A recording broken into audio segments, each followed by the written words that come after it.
இமய குருவின் இதய சீடன் ஒரு யோகியின் சுயசரிதை. ஸ்ரீ எம். ஷீரடி சாய் பாபாவுடன் எனக்கு இருந்த தொடர்பு.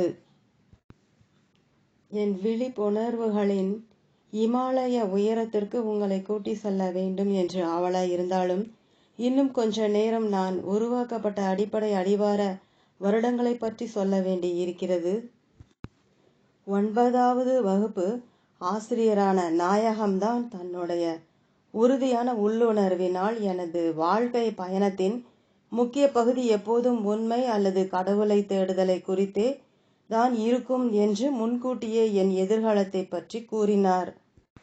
அவர் முதல் நாள் வகுப்பு எடுத்த பொழுதே தன்னை சுருக்கமாக அறிமுகப்படுத்தி கொண்டார். நெற்றியில் விபூதியில் குறுக்கில் 3 கோடுகள் போட்டிருந்த முதல் ஆசிரியர் அவர்தான். தான் சிவனை நம்புவதாகவும் விபூதி சாம்பல் சிவனின் அடையாளமாகும் என்றும் கூறினார். சீக்கிரமே மதங்களை பற்றி பேச்சு திரும்பியது. அவர் ஒவ்வொரு மாணவனையும் எழுப்பி அவன் கடவுளை நம்புகிறானா என்பதை கூற செய்தார். ஒருவரை தவிர எல்லோரும் கடவுளை நம்புவதாக கூறினார்கள். நான் ஒருவன்தான் கடவுளை நம்பவில்லை என்றேன். ஏன் என்று கேட்டார். ஏன் இருக்கிறார் என்று சொல்ல வேண்டும்? கடவுளை நான் பார்த்தது இல்லை. இருக்கிறார் என்பதற்கு எந்த ஆதாரமும் கிடையாது. எனக்கு ஆதாரம் கிடைத்தால் அதற்கு பிறகும் இந்த கருத்தை நம்ப போவதில்லை. ஏனென்றால் உண்மைக்கு ஆதாரம் தேவையில்லை. கொஞ்ச நேர அமைதிக்கு பிறகு எனது வகுப்பு தோழன் ஒருவர் இருந்தார். அவர் கடவுளை நம்பியதில்லை. 30 வருடங்களுக்கு முன் அவர் தலையை மொட்டையடித்து கொண்டு காவி அணிந்து இருப்பதை பார்த்தேன். ராமகிருஷ்ண மடத்தில் துறவியாகி இருந்தார். எனவே நாம் பார்க்கத்தான் போகிறோம். இதுதான் நீ கடவுளை தேடும் படலத்திற்கு ஆரம்பமாகவும் இருக்கலாம். நீ உண்மையை சொன்னதற்கு சந்தோஷப்படுகிறேன். உனது பெயர் என்ன என்று கேட்டார். பெயரை சொன்னதும் குழப்பமாகிவிட்டார். அநேகமாக எனது மதத்தை சேர்ந்த ஒருவர் கடவுளை இல்லை என்று சொல்வதை அவர் எதிர்பார்த்து இருக்க மாட்டார். ஒவ்வொரு நாளும் எனது உள்ளே என்னென்ன நடந்து கொண்டு இருக்கிறது என்பதை அவரிடமாவது சொல்ல ஏங்கினேன். ஆனால் விளக்க முடியாத வகையில் ஏதோ ஒரு சக்தி எனது அனுபவங்களை யாரிடமும் பங்கிட்டு கொள்வதை தடுத்தது.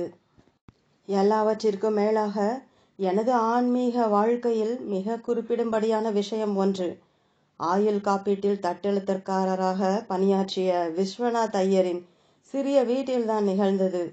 அவர்கள் கடவுளை கும்பிடுவதற்காக மட்டும் பூஜை அறை என்று தனி அறை ஒன்றை வைத்திருந்தார்கள். அங்கு பல இந்து கடவுள்களின் படங்கள் வைக்கப்பட்டு இருந்தன. அந்த தெய்வங்களின் பெயர்களை எல்லாம் பொறுமையோடு எனக்கு விளக்கினார்கள். அவற்றோடு காவி துணியை தலைப்பாகை போன்று கட்டி கொண்டு கிழிந்த காவி ஆடையுடன் இருந்த முஸ்லிம் பக்ரி போன்ற தோற்றத்துடனான ஒருவரின் படம் சுவரின் பெரும்பகுதியை ஆக்கிரமித்து இருந்தது. அப்போதுதான் முதல் தடவையாக சீரடி சாய்பாபாவின் படத்தை என் கண்கள் பார்க்க நேரிட்டது.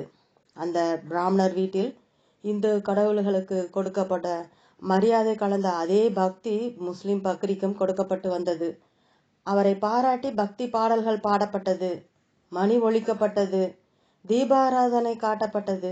என்னை திகைக்க வைத்த அந்த நிகழ்ச்சி ஒவ்வொரு வாரமும் நிகழ்ந்தது. ஷீரடியின் விசேட நாளான வியாழக்கிழமை அன்று அவர்கள் வீட்டில் நடைபெற்ற பஜனையில் நானும் கலந்து கொண்டு பாடினேன்.